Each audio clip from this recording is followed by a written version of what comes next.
Hello everyone, this is Ankit Mittal. Today topic is evaporation. So, what is evaporation? Evaporation क्या होता है? The change of liquid into vapor. Change of liquid into vapor at any temperature below its boiling point is called evaporation. Okay? Liquid का vapour में change होना, but below its boiling point is called evaporation. Liquid change into vapor, the process in which liquid change into vapor below its boiling point is called evaporation. हम सभी जानते हैं liquid change into vapour at boiling point is called evaporation.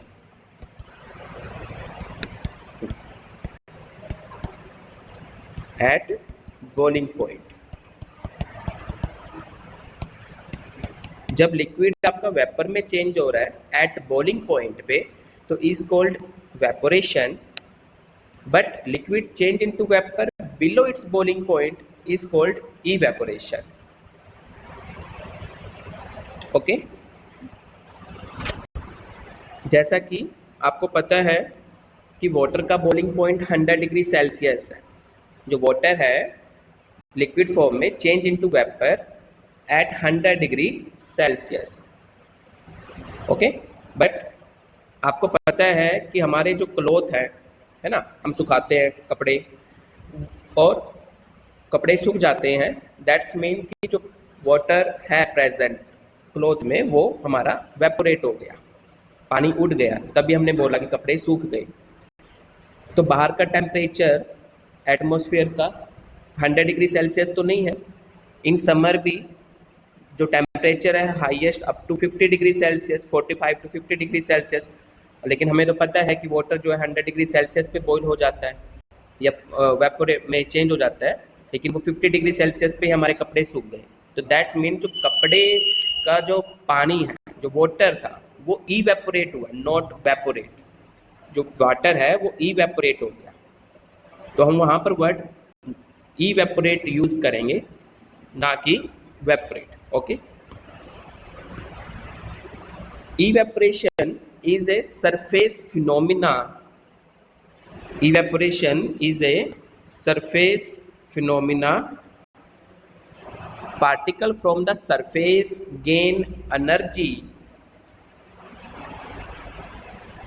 from surrounding to overcome the force of attraction and change into vapor state.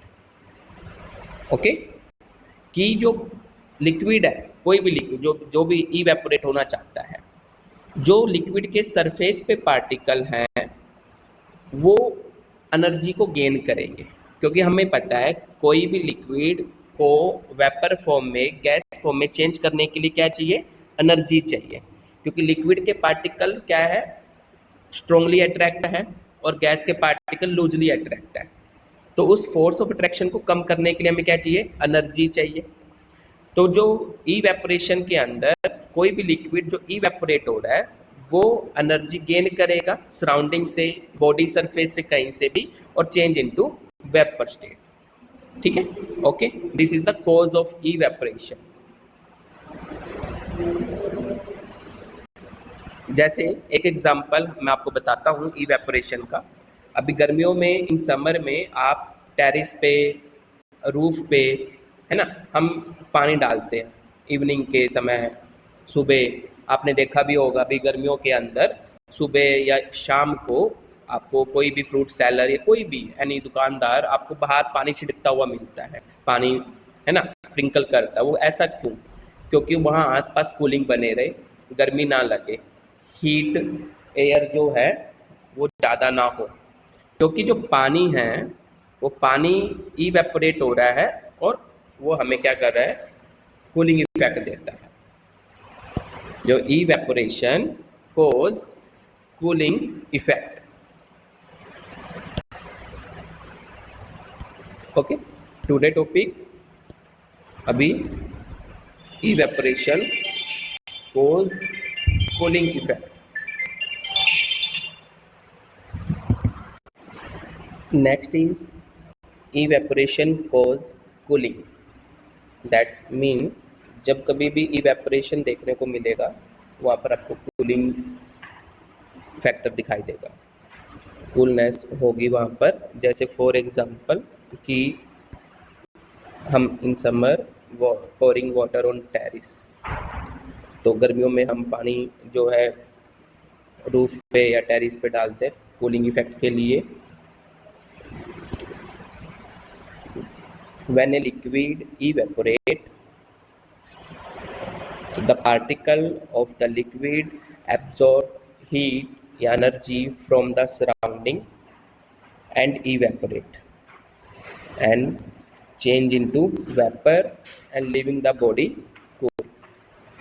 Why evaporation cause cooling effect?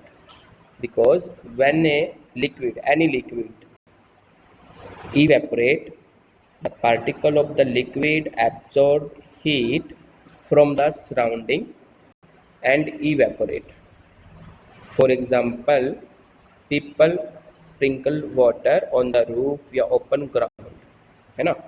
भी हमें देखता है कि गर्मियों में कि जो पीपल है वो पानी टेरिस पे पोर करते हैं, स्प्रिंकल करते हैं, बिकॉज कि जो पानी है वो हीट, जो पानी हम डाला, पानी के पार्टिकल एनर्जी को एब्जॉर्ब करेंगे ग्राउंड से, जहाँ भी मिट्टी से है ना, वहाँ से एनर्जी एब्जॉर्ब करेंगे और change into vapour form, evaporate हो जाएंगे।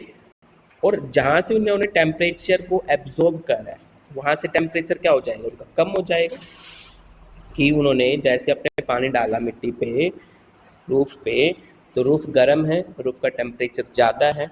जैसे अपने पानी डाला, पानी ने रूफ से एनर्जी को एब्जॉर्ब करा और चेंज इनटू वेपर, और जो रूफ है उसका टेम्परेचर, उसकी एनर्जी कम कर दी, दैट्स मीन उसका टेम्परेचर कम हो गया, इसीलिए हमें वहाँ पे कूलिंग इफेक्ट देखने को मिलता है। सेकंड एग्जांपल कि आपने देखा है कि गर्मियों में हमें जो पेरेंट्स है ना, जो कपड़े हैं वो हमें कैसे कॉटन के कपड़े प्रेफर करते हैं कि बेटा कॉटन के कपड़े पहनने चाहिए हमें गर्मियों में। ऐसा क्यों? क्योंकि जो कॉटन के कपड़े हैं गर्मियों में वो हमें कूल फील होता है ना। ऐसा क्यों? क्योंकि गर्मियों में हमें स्वेट प्रोड्यूस हो रहा है, स्वेटिंग होने लग रही है, और जो कॉटन होता है it is a good absorber of liquid. तो कॉटन ने एनर्जी को, वाटर को एब्जॉर्ब किया, और उस स्वेट ने हमारी बॉडी से, जो बॉडी टेम्परेचर हमारा है ना, हमें सभी पता हमारी बॉडी का टेम्परेचर 37 to 38 डिग्री सेल्सियस है, तो जो स्वेट है हमारी बॉडी से हीट को एब्जॉर्ब करेगा, स्वेट चेंज इनटू, है ना, वेपर फॉर्म। ये जो स्वेट है वो इवेपोरेट हो गया और हमारी बॉडी का टेम्परेचर कम कर दिया, दैट्स मीन हमारी जो बॉडी है वो हमें कैसे फील होती है, कूल फील होने लग जाती है। इसी प्रकार आप देखते होंगे other examples of evaporation, acetone, जो कि नेल पॉलिश रिमूवर में पाया जाता है। नेल पॉलिश रिमूवर जो होता है उसमें बेसिकली जो केमिकल यूज किया जाता है वो एसीटोन है। या आप देखिए परफ्यूम आप लगाते हो या पेट्रोल हो, जब आप उसको अपने हाथ पे डालना पेट्रोल को या परफ्यूम को, आपको ठंडा लगता है ना। तो वो हमें ठंडा क्यों लगता है? क्योंकि जैसे ही पेट्रोल है, परफ्यूम है या एसीटोन एनीवन, उसका जब पार्टिकल आपकी स्किन पे आता है, आपकी बॉडी पे हम डालते हैं, तो उसके पार्टिकल, जो पार्टिकल हैं एसीटोन के, वो पार्टिकल आपकी बॉडी से एनर्जी को क्या करेंगे, गेन करते, एनर्जी को वो गेन करेंगे, आपकी बॉडी एनर्जी को, बॉडी एनर्जीज को गेन करेंगे, है ना, और चेंज इनटू वेपर फॉर्म, और वो इवेपोरेट हो जाएंगे, चेंज इनटू वेपर फॉर्म, और आपकी बॉडी का टेम्परेचर कम कर देंगे, जिसकी वजह से हमें बॉडी ठंडी लगती है, अपनी स्किन वो हमें ठंडी लगती है, क्योंकि उसने आसपास से हमारी हीट को एब्जॉर्ब करा। हीट एब्जॉर्ब करने से वहाँ हमारा टेम्परेचर कम हो गया और हमें रिस्पेक्टिवली अदर बॉडी पार्ट से हमें वो पार्ट हमें ठंडा लगता है। Okay, good. इसी प्रकार लास्ट टॉपिक, लास्ट एग्जाम्पल कि जो कूलर होता है वो कैसे कूलिंग करता है। जो कूलर है, एक नॉर्मल फैन है, वो ठंडी हवा नहीं देता और कूलर से हमें ठंडी हवा मिलती है, ऐसा क्यों? तो वहाँ पर भी आपका क्या टेक्स प्लेस हो रहा है? इवेपोरेशन।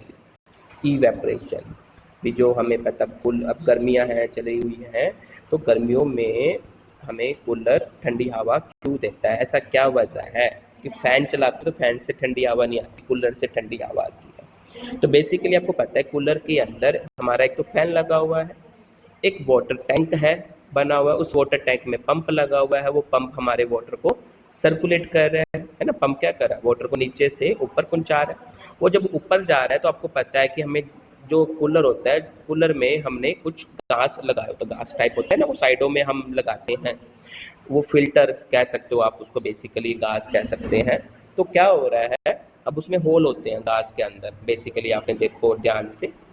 तो जब हवा आ रही है बाहर से, इन्वायरमेंट से हवा आ रही है, गर्म हवा आने लग रही है 40 डिग्री 45 डिग्री सेल्सियस की, जैसे वो गर्म हवा इसमें घास से पास हो रही है, इस फिल्टर से पास हो रही है, ऊपर से पानी आपका आने लग रहा है, तो पानी उस वार्म एयर को, गर्म एयर को एब्जॉर्ब कर लेगा। जो एनर्जी है गर्म पानी की, पानी उसको एब्जॉर्ब कर लेगा और water change into vapour, evaporate हो जाएगा, और उस पानी का टेम्परेचर उसने ठंडा कर दिया, है ना। समझ लो कि जैसे ही गर्म हवा आई, गर्म हवा का मतलब उसमें एनर्जी ज़्यादा है, उसका टेम्परेचर ज़्यादा है, पानी जैसे उसके ऊपर पड़ा, आप उस पानी ने उस गर्म हवा से एनर्जी को गेन कर लिया, उसकी एनर्जी एब्जॉर्ब कर ली इवेपोरेट होने के लिए, और उस हवा की एनर्जी कम हो गई, और उसके बाद हमें वो एनर्जी, वो गर्म हवा देखो चेंज किस में हो गई, 18 टू 25 डिग्री सेल्सियस तक उसकी टेम्परेचर, उसकी एनर्जी डाउन हो जाती है, जिसके बाद उस हवा को फिर ये जो फैन है हमें आगे की तरफ भेजता है और हमें वो ठंडी हवा लगती है। तो यहाँ पे हमारी जो गर्म हवा थी, इसके बाद यहाँ पर इवेपोरेशन होने के बाद वो हमें ठंडी हवा मिल रही है। ओके, इसी प्रकार आप देख सकते हो मैनी एग्जाम्पल है इवेपोरेशन के। आप ऐसा टॉपिक है इवेपोरेशन जिसको आप रियल लाइफ में कहीं भी देख सकते हैं, हर जगह इवेपोरेशन आपको देखने को मिलेगा। लास्ट टॉपिक वेरी इंपॉर्टेंट, कि जो अर्थन पॉट है यानी कि मटका, उसमें आपका वाटर जो है, पानी हमारा ठंडा रहता है। बेसिकली आप देख भी पाते हो कि मटके का पानी ठंडा होता है, और आप जो स्टील के बर्तन हैं, आपने जो भी जिसमें भी डाला हुआ है, प्लास्टिक के बर्तनों में डाला हुआ है, स्टील है, तो उसमें पानी ठंडा नहीं होता, नॉर्मल गर्म भी हो जाता है। तो ऐसा क्यों, मटके में पानी ठंडा क्यों होता है? क्योंकि मटके के अंदर भी जो प्रोसेस टेक्स प्लेस हो रही है वो कौन सी? इवेपोरेशन होने लग रही है, और we know that evaporation cause cooling effect. अब हम देखते हैं मटके में इवेपोरेशन होता कैसे है। ओके, तो जो मटका होता है बेटा, मटके के अंदर हमारे क्या होता है, जो मिट्टी से बना होता है ना, मड से बना हुआ है, और उस मड में छोटे छोटे क्या होते हैं, होल होते हैं मटके के अंदर, वो हमें दिखाई नहीं देते। जैसे हमारी स्किन में भी हमारे छोटे छोटे होल होते हैं जिससे स्वेटिंग प्रोड्यूस होती है। इसी प्रकार जो मटका है, मटके में छोटे छोटे होल होते हैं, उन होल से पानी क्या होता है, इवेपोरेट होने लग रहा है। अब बेसिकली क्या होने लग रहा है, अब आपको पता है कि इवेपोरेशन के लिए हमें क्या चाहिए, एनर्जी चाहिए। अब जब आपने पानी मटके में डाला तो हर एक पार्टिकल की एनर्जी अलग अलग होती है। जैसे आप फॉर एग्जांपल कि आपकी फैमिली में 4 बंदे हैं, या सपोज करो क्लास, आपकी क्लास में 30 स्टूडेंट है, तो हर एक स्टूडेंट की एनर्जी क्या है, अलग अलग होती है। इसी प्रकार जब आपने पानी डाला तो पानी के पार्टिकल की, हर एक पार्टिकल की एनर्जी अलग अलग होती है।